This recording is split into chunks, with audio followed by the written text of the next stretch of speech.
Teachers కూడా private స్కూళ్ళ కంటే ఇక్కడనే ఎక్కువ. నారాయణ కాలేజీకి పోండి, గవర్నమెంట్ కాలేజీకి పోండి, అట్లా అక్కడ ఉట్టి డిగ్రీ చేసిన వాళ్ళు ఉంటారు. ఇక్కడ పిహెచ్డి చేసి గ్రూప్ సర్వీస్ చేసి ఏ ఉద్యోగం రాక లెక్చరర్ ఉద్యోగం చేసిన వాళ్ళు ఉంటారు. ఇక్కడ ఎందుకు పోతున్నా ఎవరికి అర్థమైతలేదు. పట్టిస్తే ఎంతో మంది వందల మంది విద్యార్థులు ఆత్మహత్య చేసుకుంటున్నారు. నాకే ఇట్లా ఛాన్స్ వస్తే తప్పకుండా నేను ఎప్పుడైనా ఎడ్యుకేషన్ మినిస్టర్ అయితే మాత్రం ఈ కార్పొరేట్ స్కూళ్ళన్నీ కూడా బంద్ చేసేది ఖాయం.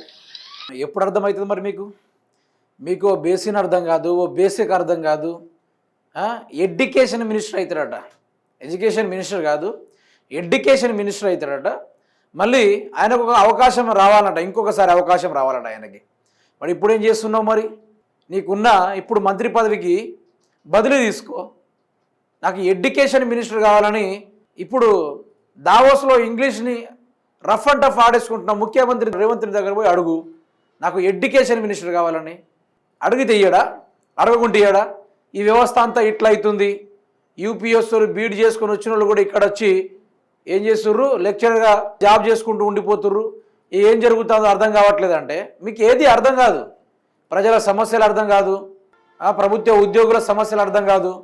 ఈ 4.5 కోట్లు ప్రజలకు మీరు ఇవ్వాల్సిన 6 గ్యారెంటీల గురించి మీకు అర్థం కాదు, పరిపాలన గురించి మీకు అర్థం కాదు, అప్పుల గురించి అర్థం కాదు, ఓ లెక్కల గురించి అర్థం కాదు, తెలంగాణ రాష్ట్ర నిధుల గురించి అర్థం కాదు, తెలంగాణ రాష్ట్రం నుంచి బయటను తీసుకొచ్చే అప్పుల గురించి మీకు అర్థం కాదు. ఒకటే, వచ్చిందంటే వాటాలు పంచుకోవాలి, వచ్చిందంటే దోచుకోవాలి. ఇద్దప్ప మీకేం తెలుసు? ఏది తెలియదు. మీకు తెలిసింది నేను చెప్తా, విను. ఇప్పుడు ముఖ్యమంత్రి రేవంత్ రెడ్డి ఎడ్యుకేషన్ మినిస్టర్ అయి ఉండి ఏం చేసిండో తెలుసా? హైలైట్ ఉంటుంది కథ రేవంత్ రెడ్డితోటి.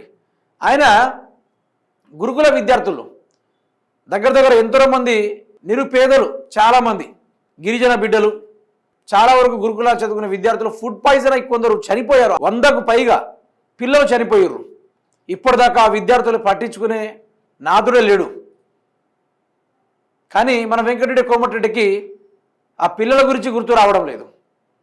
ఆ విద్యా వ్యవస్థ అట్లా ఆగమవుతుండే ఆయనకు దాని గురించి మాట్లాడే దమ్ము సరిపోవట్లేదేమో. మరి విద్యార్థులు చనిపోయారు, మరి ఫుడ్ పాయిజన్ జరిగింది, మరి మా ప్రభుత్వంతో శాతం కావట్లేదు మరి అనుకొని నువ్వు చెప్పొచ్చు కదా, అది మాట్లాడొచ్చు కదా. ప్రభుత్వ ఉద్యోగుల గురించే మాట్లాడుకోవాలన్నా? బిల్డర్ల గురించి, ప్రభుత్వ ఉద్యోగుల గురించి, సినిమా టికెట్ల గురించి, లేకుంటే పెద్ద పెద్ద వ్యవస్థల ముచ్చట్లుంటేనే మాట్లాడుకోవాలి. కింది స్థాయి వ్యవస్థ గురించి మాట్లాడుకోవద్దు. విద్యార్థులు ఎటు చచ్చినా మనకు సంబంధం లేదు. కానీ నువ్వు ఎడ్యుకేషన్ మినిస్టర్ అయితే ఇక మీరే ఉద్ధరిస్తారు, ఇక అందరినీ ఉద్ధరిస్తారు. ఇప్పుడు ముఖ్యమంత్రి రేవంత్ రెడ్డి ఉండగా ఇంతమంది ప్రజలు, ఇంతమంది పిల్లలకు ఫుడ్ పాయిజన్ జరిగింది. గురుకులాలు అతలాకుతలం అయిపోయింది. మొత్తం అసలు ఆగమైపోయింది. గురుకులాల పిల్లలు చదువుకోవాలంటే ఇప్పుడు సరిగ్గా స్టాండర్డ్ లేదు. అక్కడ టీచర్స్ కానీ, ఉపాధ్యాయులు కానీ, లేకుంటే అక్కడ ఫుడ్ కరెక్ట్ లేదు, డైట్ కరెక్ట్ లేదు, ఒక స్పోర్ట్స్ లేదు, చదువుకున్నటికి విలువ లేదు. ఆ గురుకులాలు మొత్తం డౌన్ఫాల్ అయిపోయింది. ఆయన ఏమంటాడు? కార్పొరేట్ విద్యార్థులందరూ కాస్త గురుకులాలో సావడానికి రేవంత్ రెడ్డి రమ్మంటాడు. నిజంగానే అట్లనే గురుకుల విద్యార్థులు చాలామంది చనిపోయారు కూడా. అదే గురుకులాల స్కూల్లో ఎలకలు కొరుకుతాయి పిల్లల్ని హాస్టల్లో. అంత అద్మానంగా బతుకుతున్నామా? రేవంత్ రెడ్డి ఏమో చౌమహల్ ప్యాలెస్లో ఉండొచ్చు, ఆయన రాజభోగాలు అనుభవించవచ్చు, అతను కార్లో, లగ్జరీ కార్లో ఆయన బయటికి వెళ్తే 100 కార్లు వెనుక రావచ్చు. కానీ విద్యార్థులకు మాత్రం ఎలకల బోరియలు తవ్వుకున్న డార్మెంటరీలు, కిరాయిలో ఉన్న బంగ్లాలు. మరి మార్చొచ్చు కదా. ఇంటర్నేషనల్ ఇంటిగ్రేటెడ్ స్కూల్స్ అనుకుంటూ మాట్లాడిర్రు. కొన్ని వేల కోట్ల రూపాయలు శాంక్షన్ చేశామని చెప్పిర్రు. ఏ బొక్కలు పెట్టిర్రు? మరి ఇప్పటిదాకా విద్యార్థులకు ఎటువంటి స్కూళ్ళని ఇప్పటిదాకా పరిచయం చేయలేదు. ఇప్పుడు ఆ విద్యా వ్యవస్థను పెట్టుకొని రేవంత్ రెడ్డి ఏం మాట్లాడతాడబ్బా? నాకు మీరే చూడండి, రేవంత్ రెడ్డి ఏం మాట్లాడతాడు? ఆయన I'm so existed, I'm so XYZ, I'm excited అని రాదు ఆయన నోటి నుంచి. ఐఎమ్ ఎగ్జైటెడ్ అనుకుంటే రాదు. మిమ్మల్ని అందరూ చూస్తుంటే కొంచెం ఎగ్జైట్గా ఫీల్ అవుతున్నాను చెప్పట్లేదు ఆయన చెప్పేది ఏంది? XYZ ABCD ఇలాంటి మాటలు మాట్లాడతాడు. ఇప్పుడు వెంకటరెడ్డి కోమటిరెడ్డి అయితే ఈయనకి ఎడ్యుకేషన్ మినిస్టర్ ఇస్తే ఈయనేమంటాడు? వాటర్లో నీళ్లు కలిసినాయి కాబట్టి SLBC టనల్ కూలిపోయింది, నీళ్ళల్లో వాటర్ కలిసింది కాబట్టి ఆ పైన ఉన్న మొత్తం కూలిపోయింది అని కూడా మాట్లాడు తప్ప ఏం వచ్చింది మరి మీతోటి ఒరిగేది ఏంది, అయ్యేది ఏంది? ఇప్పుడు వీళ్ళు ఏం చేస్తున్నారు? ముఖ్యమంత్రి రేవంత్ రెడ్డి నీకు పరిపాలన చేతన కావడం లేదని ఇండైరెక్ట్గా వీళ్ళు చెప్తా ఉన్నారు. ఇండైరెక్ట్గా నేనే ఎడ్యుకేషన్ మినిస్టర్ అయితే నేను ఎడ్యుకేషన్ మినిస్టర్ అని చెప్పాలి, బట్ ఆయన చెప్పినట్టుగానే చెప్తున్నా. ఎడ్యుకేషన్ మినిస్టర్ అని చెప్తా. ఆయన ఎడ్యుకేషన్ మినిస్టర్ కదా, అయితే నాకే ఎడ్యుకేషన్ మినిస్టర్ నేను రాబోయే రోజుల్లో అయితే కుదిరితే వస్తే అని అడుగుతుండు. నువ్వు ముఖ్యమంత్రిలో హోదాలో ఉండి నీ మంత్రి పదవిని బదిలీ చేసుకోలేవా? ఆ స్తోమత లేనుడివి నువ్వు గురుకులాన్ని ఎట్లా పట్టించుకుంటావు, ఎడ్యుకేషన్ వ్యవస్థను ఎట్లా పట్టించుకుంటావు? నీతో అయ్యేదేంది? నీకు వాటర్కి నీళ్లకు తేడానే తెలియదు, ఆయనకు ఎగ్జైటెడ్కి XYZకి సంబంధమే లేదు. ఇట్లాంటి వాళ్ళు మీరు మా తెలంగాణ రాష్ట్ర పరిపాలకులు, మీరు మా పాలకులు, మీ మాటలు వినాలి, మీ మాటలు సందర్శించుకోవాలి, దర్శించుకోవాలా. ఇన్ని కారణాలు జరుగుతూ ఉంటాయి వీళ్ళతోటి బ్రహ్మాండంగా గొప్పగా. ఏం లాభం వీళ్ళతోటి? ఏదైనా ఒరిగేది ఉందా? పావలా ఏమైనా ఒరిగేది ఉందా వీళ్ళతోటి? ఏదైనా కూడా. ఇప్పుడు వీళ్ళందరూ ఏకమయ్యి రేవంత్ రెడ్డికి ఇండైరెక్ట్గా నీకు పరిపాలన చాదన కావట్లేదు, నాకు విద్యాశాఖ మంత్రి అని ఈయన అంటుండు, నువ్వేమో ఉన్న మంత్రుల్ని మొత్తం ఆగం చేస్తున్నావు అనుకుంటే వాళ్ళేమో అధిష్టానానికి ఫిర్యాదు చేస్తారు. అంటే వీళ్ళ దాంట్లో వీళ్ళే అంతర్యుద్ధాన్ని మొదలు పెట్టుకున్నారు. వీళ్ళంతానే అంతర్యుద్ధాలు మొదలు పెట్టుకున్నారు. ఇదంతా ఎందుకు జరుగుతుందంటే వాటాయల పంచాయతీ. రేవంత్ రెడ్డి ఎవరిని తినడం లేదు, రేవంత్ రెడ్డి ఒక్కడే తినాలి, ఆయన ఎన్నుకున్న వాళ్ళు కూడా తినాలి అనేది కాన్సెప్ట్ తోటి వచ్చిన లొల్లిది. లోపలే ముసలం జరుగుతూ ఉంది, కొట్లాట జరుగుతూ ఉంది. ఇప్పుడు సోనియా గాంధీకి వీళ్ళందరూ కలిసి ఫిర్యాదు చేశారు. సోనియా గాంధీ రేవంత్ రెడ్డి దావోస్లోనో ఇప్పుడు ప్రజెంట్ హార్వర్డ్ యూనివర్సిటీలో ఉన్నాడు కదా, ఆ యూనివర్సిటీలో ఉన్నప్పుడు ఫోన్ చేస్తే ఇక నువ్వు సప్పులు లేక టూర్ గిట్లన్నీ ముగించుకొని నువ్వు వచ్చే మీ స్కాముల వ్యవహారం, మీ దందాల వ్యవహారం బంద్ పెట్టి ఒకసారి రా, ఇక్కడ ఎవరిని ముఖ్యమంత్రి చేయాలో ఏం చేయాలో ఒకసారి మాట్లాడుకుందామని సోనియా గాంధీ ఎక్కువ చేస్తే పీకేస్తారనుకుంటూ ఈ విధంగా వార్నింగ్ ఇచ్చేసిందట. అయితే మీరు చరిత్ర మొత్తం చూడండి.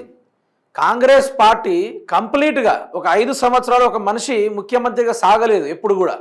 రేవంత్ రెడ్డి పరిస్థితి కూడా అట్లనే ఉంది. కుర్చీ మార్చేస్తున్నారు కావచ్చు, ప్లేటు ఫిరాయించేసారు కావచ్చు. అందుకనే సీనియర్ మంత్రులంతా ఒక సైడ్ వెళ్ళిపోయారు, రేవంత్ రెడ్డి ఒక్కడే ఒక సైడ్ వెళ్ళిపోయాడు. ఇదంతా ఎట్లా ఉందంటే కొత్త ముఖ్యమంత్రిని మార్పు చేసే కార్యక్రమం దిశగానే వీరు మాట్లాడుతూ ఉన్నారు.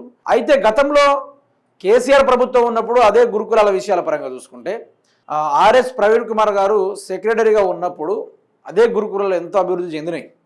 గురుకులాల్లో డైట్ కానీ, ఫుడ్ కానీ, ఎడ్యుకేషన్ వ్యవస్థ కానీ, లేకుంటే కాంపిటీషన్ లెవెల్స్ కానీ, లేకుంటే అబ్రాడింగ్ స్టడీస్ పరంగా కానీ ఎంత గొప్పగా అంటే స్టిల్ ఆ కేసీఆర్ ప్రభుత్వంలో చదువుకున్న పిల్లలు ఈరోజు UPS బీట్ చేసిన ఉన్నారు, IPSలు ఉన్నారు, SPలు ఉన్నారు, డాక్టర్లు ఉన్నారు, ఎందరో మంది గూగుల్లో పనిచేస్తూ ఉన్నారు, ఈ మైక్రోసాఫ్ట్లో పనిచేస్తూ ఉన్నారు. ఓ తెలంగాణ నుంచి ఆ యొక్క గురుకులాల నుంచి ఒక్క వెలుగు వెలిగారు ఒక్కొక్కళ్ళు. IITల కొన్ని కోట్లతోటి ప్యాకేజ్ ఆఫర్ని గెటింగ్ చేసుకున్న వాళ్ళు ఉన్నారు, ఎంతోమంది ఉన్నారు.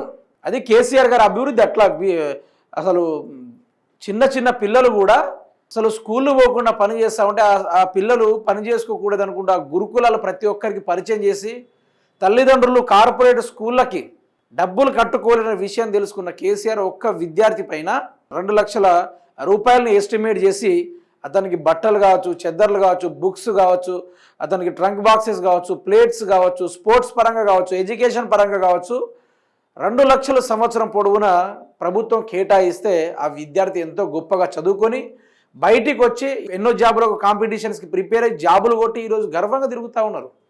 అంత గొప్పగా అడ్మినిస్ట్రేషన్ జరిగింది. వీళ్ళకు ఒక అడ్మినిస్ట్రేషన్ తెలియదు, అడ్మినిస్ట్రేషన్ చేసుడు తెలియదు, ఈ వ్యవస్థ నడుపుడు తెలియదు, ఈ రాష్ట్రంలో ఏం జరుగుతుందో తెలియదు, ఈ రాష్ట్రం అసలు మనదా ఆంధ్రోందా కూడా వీళ్ళకి తెలియదు. ఏమన్నా అంటే ఈ గోదావరి నీళ్ళు ఆంధ్రోని తీసుకుపోతారంటాడు ఒకడు వచ్చేసేమో బీఆర్ఎస్ పార్టీ చెప్పినట్టే నీళ్ళ కోసం కొట్లాడతామని ఇంకోడు అంటాడు.